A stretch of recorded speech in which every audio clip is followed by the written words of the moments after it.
अब बच्चों, आज देखते हैं इस गंधे से नकाब के पीछे किसका चेहरा है।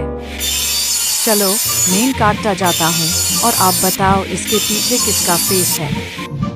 अगर आपको पता है तो कमेंट में बताना। तब तक मैं काटता जा रहा हूँ, आप वीडियो को एक लाइक कर दो। और वाह, उसके पीछे तो बहुत सारे चेहरे छुप। दोस्तों, वीडियो बनाने में बहुत टाइम लगता है, तो प्लीज इस वीडियो को लाइक करके सब्सक्राइब चैनल को जरूर कर देना। और वाह, इसके पीछे तो यह हैंडसम लड़का था।